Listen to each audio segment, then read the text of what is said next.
Seluruh orang Israel telah terdaftar dalam silsilah.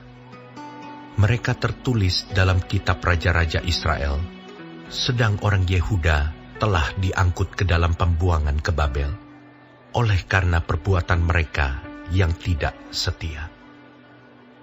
Dan orang-orang yang mula-mula menetap kembali di tanah-tanah milik mereka, di kota-kota mereka, ialah orang Israel awam, para imam, orang-orang Lewi, dan para budak di bait Allah.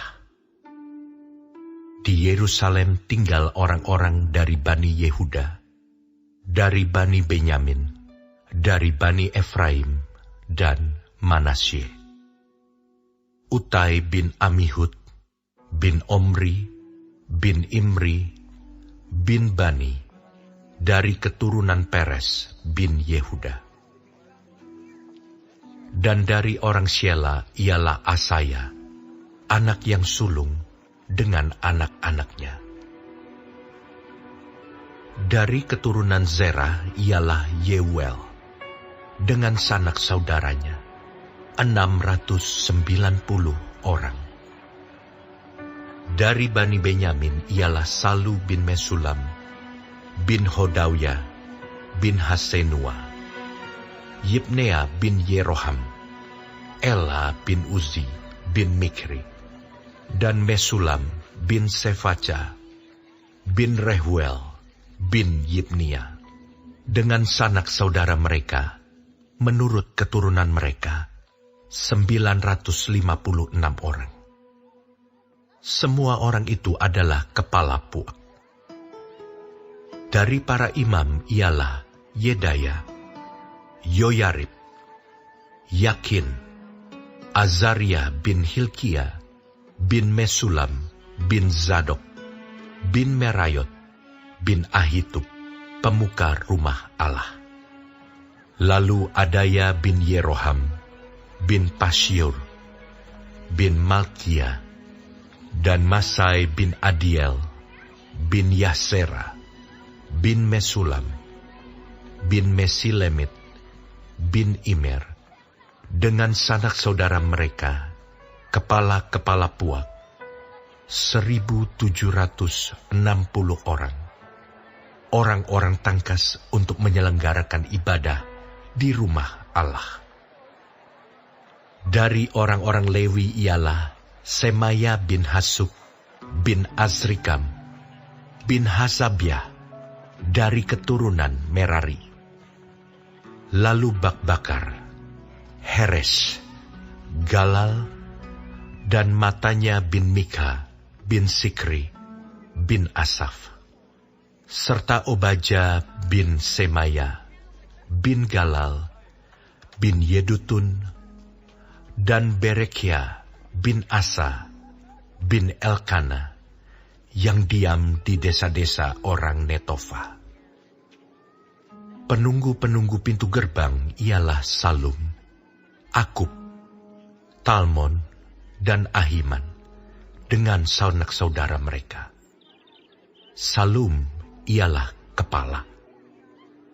Sampai sekarang mereka ada di pintu gerbang raja di sebelah timur.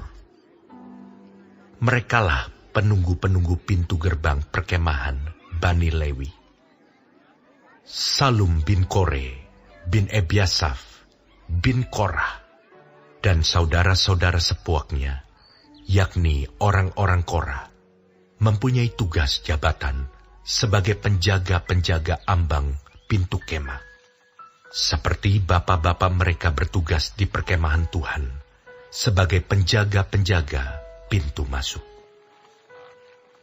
Pinehas bin Eleazar mengepalai mereka sebelumnya. Tuhan kiranya menyertai dia. Zakaria bin Meselemia adalah penunggu pintu kemah pertemuan. Mereka semuanya yang terpilih menjadi penunggu ambang pintu, ada 212 orang. Mereka telah terdaftar dalam silsilah di desa-desa mereka. Daud dan Samuel, pelihat itu, mengangkat mereka dalam jabatan itu. Mereka dan anak-anak mereka bertugas menjaga pintu-pintu gerbang rumah Tuhan, yakni Bait Kemah itu.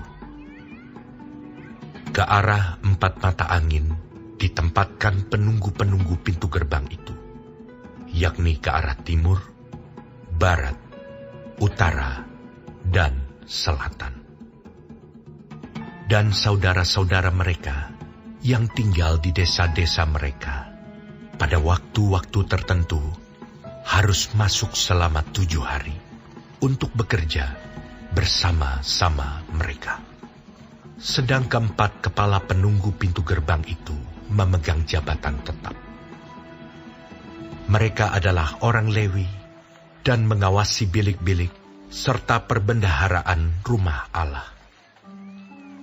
Mereka bermalam di sekitar rumah Allah itu, sebab mereka bertanggung jawab atas penjagaan dan harus membuka pintu setiap pagi. Sebagian dari mereka mengurus perkakas ibadah. Mereka menghitung perkakas itu pada waktu dimasukkan dan dikeluarkan. Sebagian dari mereka ditugaskan mengurus perabotan, yakni segala perabotan tempat kudus, dan mengurus tepung yang terbaik, anggur, minyak, kemenyan, dan rempah-rempah. Sedangkan beberapa orang imam menyediakan campuran rempah-rempah. Matitya, salah seorang Lewi, anak sulung Salum, orang Korah itu, mendapat tugas tetap untuk mengolah roti. Dan sebagian dari anak-anak orang Kehat, yakni dari sanak saudara mereka, mengurus roti sajian untuk disediakan setiap hari Sabat. Dan inilah para penyanyi, kepala-kepala puak orang Lewi, yang diam di bilik-bilik dan bebas dari pekerjaan lain. Sebab siang dan malam mereka sibuk dengan pekerjaannya.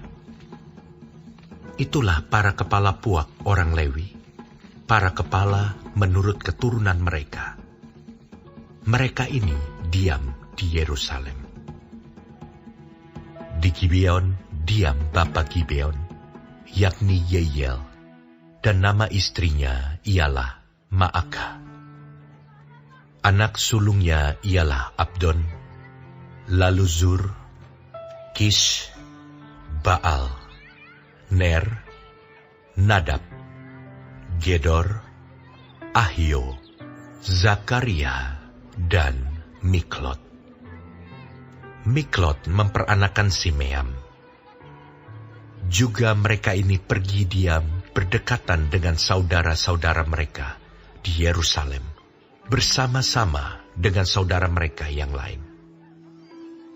Ner memperanakan Kis. Kis memperanakan Saul. Saul memperanakan Yonatan, Malkisua, Abinadab, dan Eshibaal. Anak Yonatan ialah Meribaal, dan Meribaal memperanakan Mika.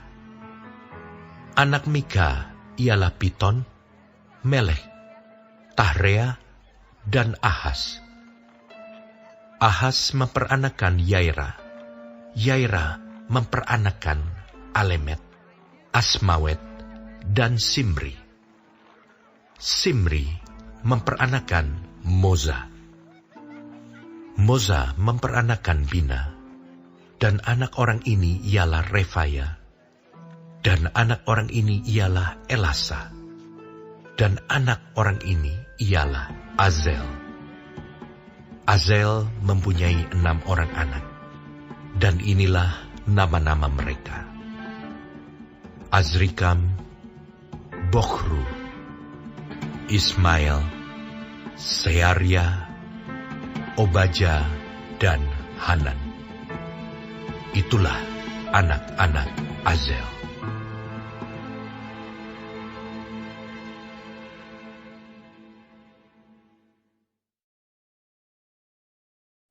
Shalom saudara-saudara yang kekasih di dalam Tuhan Yesus. Puji Tuhan kalau hari ini kita dapat hidup dan mempelajari firman Tuhan dari kitab 1 Tawarikh pasal ke-9. Tuhan Yesus memberkati. Pasal ini bicara mengenai daftar penduduk Yerusalem, yaitu orang-orang yang kembali dari pembuangan di negeri Babel.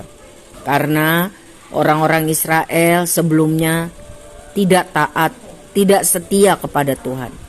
Jadi, penulis Tawarikh mendapat hikmat dari Roh Kudus tentang pentingnya orang Israel utuh sebagai satu kesatuan bangsa, umat Tuhan yang hanya beribadah kepada Tuhan di bait-Nya di kota Yerusalem. Saudara, dijabarkan juga tentang keluarga para imam, orang-orang Lewi, para penyanyi, dan para petugas di bait Allah, termasuk bagian logistik juga, serta pengerja-pengerja di bait Allah. Jadi, dalam kehidupan kita seharusnya ibadah kepada Tuhan, mempersembahkan hidup sebagai ibadah yang berkenan kepada Tuhan, seharusnya merupakan fokus dalam kehidupan kita. Itu bukan berarti kita terus-menerus ke gereja, bukan. Apa saja yang kita lakukan, jadi apapun kita harus melakukan sebagai ibadah kepada Tuhan. Sebagai orang percaya kepada Tuhan Yesus, kita tidak boleh melupakan bagaimana Tuhan membentuk kehidupan kita melalui ajaran ataupun hajarannya. Dia baik, Tuhan kita sangat baik, setia. Semua hidup kita dibentuknya untuk diberkati, sehingga mampu berhasil jadi berkat bagi kemuliaan nama Tuhan. Tuhan tolong kita untuk dapat melakukan firman Tuhan yang kita pelajari hari ini. Amin.